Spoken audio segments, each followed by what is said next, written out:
Hey, hello to all and welcome to Learning Orbit. Let's continue our chapter of class 8 crop production and management. Bring your copy and make the notes.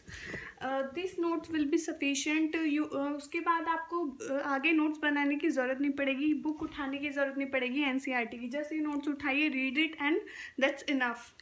So start करते हैं. Which is our step third. हम first और second step पढ़ चुके हैं. First step is preparation of soil and second is sowing, हम बीजों को बोना, and the third is adding manure and fertilisers.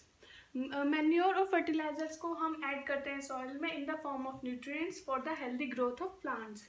हमारे जो मैन्योर एंड फर्टिलाइजर्स को है हम लोग सॉइल में ऐड करते हैं न्यूट्रिएंट्स की फॉर्म में एक हेल्दी ग्रोथ के लिए प्लांट्स के. ऑफकोर्स हम उन्हें ऐड कर दें तो कोई ना कोई मोटिव तो होगा, तो उसका मोटिव होता है एक हेल्दी ग्रोथ होना प्लांट्स की, क्रॉप की.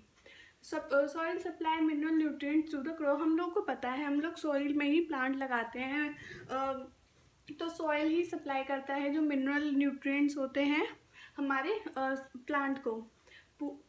Continuous growing of crops make the soil poorer in certain nutrients.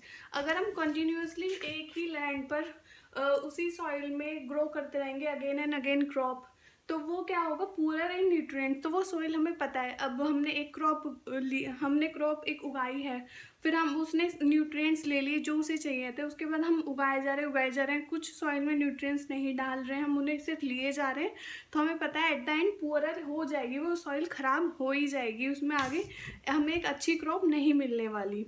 तो फार्मर क्या करते हैं, again and again same crop उसी फील्ड में उगाते रहते हैं, जिसकी वजह से वो अनकल्टिवेटेड हो जाता है लैंड, या फिर ख़राब हो जाता है. सो कंटिन्यूस ग्रोइंग की वजह से लैंड पुअरर हो जाता है. That is farmer have to add manure. तो उसके लिए फार्मर को मैन्योर को ऐड करना पड़ता है. तो हमें यहाँ पे रीज़न पता चला कि मैन्योर को क्यों ऐड करते हैं. So this process called manuring. तो ये प्रोसेस है मैन्योरिंग का. नाउ बट इम्प्रॉपर और insufficient manuring results in weak plants. हमें पता है कुछ चीज़ हेल्प करती है तो हमें प्रॉब्लम्स में भी डाल सकते हैं अगर हम उसे प्रॉपरली यूज़ ना करें. तो यही है इम्प्रॉपर और इनसफिशिएंट. अगर हम मैन्योरिंग करेंगे तो वो हमें वीक प्लांट्स भी दे सकते हैं. बहुत ज़्यादा यूज़ कर लिए, बहुत कम यूज़ कर लिए, सफिशिएंटली नहीं यूज़ किया, तो उसकी वजह से हमें वो वीक प्लांट्स भी दे सकता है. ठीक है. Now farmers dump plant and animal waste. उसके बाद हम पढ़ते हैं manure, an organic substance obtained from decomposition of plant or animal waste. Manure क्या है? मैन्योर एक ऑर्गेनिक सब्सटेंस है जो हमें किससे मिलता है? डिकम्पोजिशन ऑफ प्लांट और एनिमल वेस्ट. जो प्लांट और एनिमल वेस्ट का डिकम्पोजिशन होता है उससे हमें प्लांट और एनिमल का वेस्ट मैन्योर मिलता है. Is caused by some micro organisms.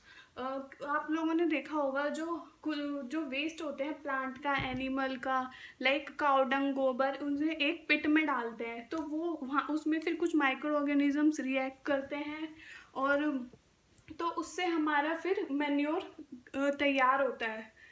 Farmers क्या करते हैं, डंप कर देते हैं एनिमल और प्लांट वेस्ट को एक पिट में, एक ओपन फील्ड में. उसके बाद उसे डिकम्पोज होने के लिए छोड़ देते हैं कुछ टाइम तक. तो ये है जो कि कुछ माइक्रो ऑर्गेनिज्म से होता है, तो उससे मैन्योर बनता है. ओके. हमारे बुक में ये एक्टिविटी भी दी हुई है. हमें कोई भी सीड्स लेने हैं, ग्राम ले लीजिए आप, फिर उन्हें वो करना है, हमें रूट करने हैं. लाइक ग्राम सीड्स उन्हें जर्मिनेट करना है. फिर उन्हें 3 कप्स लेने हैं, एक में फर्टिलाइज़र, एक में मैन्योर, एक में कुछ नहीं डालना. ABC उन्हें लेवल दे दीजिए. लाइक ए में हम लोग डाल रहे हैं काउडंग डाल दिया विच इज़ मैन्योर, बी में डाल दिया यूरिया डाल दिया विच इज़ फर्टिलाइज़र, एंड सी में हमने कुछ नहीं डाला. तो उसके बाद हम देखेंगे उसमें रोज़ पानी डालना है, सॉइल डाल दीजिए, पानी डालना है रोज़. तो उससे हम देखेंगे 7 to 10 डेज ऑब्जर्वेशन के बाद जो मैन्योर एंड फर्टिलाइज़र वाला कप है उसमें काफ़ी अच्छी हमारी ग्रोथ हुई है, प्रोडक्शन हुई है प्लांट्स की. लेकिन जो जिसमें हमने कुछ नहीं डाला उसमें बहुत कम हुई तो है, बट बहुत कम हुई है. तो यही फ़ायदा हमारा मैन्योर एंड फर्टिलाइज़र्स को ऐड करने का. ये एक्टिविटी थी NCERT की बुक की. Now fertilizers, chemical substances which are rich in a particular nutrient and produced in factories. Fertilisers क्या होते हैं? केमिकल सब्सटेंसेस होते हैं जो कि रिच इन पर्टिकुलर, वो एक पर्टिकुलर न्यूट्रिएंट में ही रिच होते हैं, प्रोड्यूस्ड इन फैक्ट्रीज. वो फैक्ट्रीज में प्रोड्यूस किए जाते हैं, बनाए जाते हैं. कुछ एग्जाम्पल दिए हुए हैं, यूरिया, अमोनियम सल्फेट, पोटैश, और भी हैं हमारे जैसे फॉस्फोरस, नाइट्रोजन बुक में. तो ये कुछ एग्जाम्पल है फर्टिलाइजर्स का। अब हम ओवरव्यू ले लेते हैं कि क्या डिफरेंस है फर्टिलाइजर और मैन्योर में।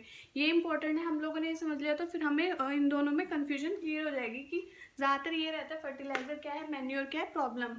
तो फर्टिलाइजर क्या है, इनऑर्गेनिक सॉल्ट है, और मैन्योर है नेचुरल और ऑर्गेनिक सब्सटेंस। हमने देखा है ये नेचुरल और ऑर्गेनिक सब्सटेंसेस से बनता है, जैसे कि cattle dung, human waste and plant.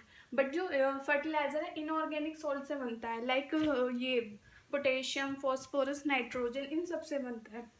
Fertiliser prepared in factories में प्रिपेयर किया जाता है, प्रिपेयर्ड इन फील्ड्स एक ओपन पिट में डिकम्पोजिशन के थ्रू ये मैन्योर तैयार किया जाता है। तो ये इसका डिफरेंस है। Does not provide any humus to the soil, ये सॉइल को ह्यूमस नहीं प्रोवाइड करता है, प्रोवाइड ह्यूमस अलॉट, और ये अच्छा ह्यूमस प्रोवाइड करता है, सॉइल को मेंटेन रहता है। Rich in plant nutrients like nitrogen, phosphorus and potassium. ये प्लांट को जिस न्यूट्रिएंट्स की ज़रूरत होती है, जैसे नाइट्रोजन, फॉस्फोरस एंड पोटेशियम, उसमें रिच होता है। बट जो मैन्योर होता है वो कम रिच होता है। तो यही था, हम बस इसका यही मुझे लगता है ड्रॉबैक है कि वो रिच नहीं होता, अदरवाइज दोनों का ये डिफरेंस है।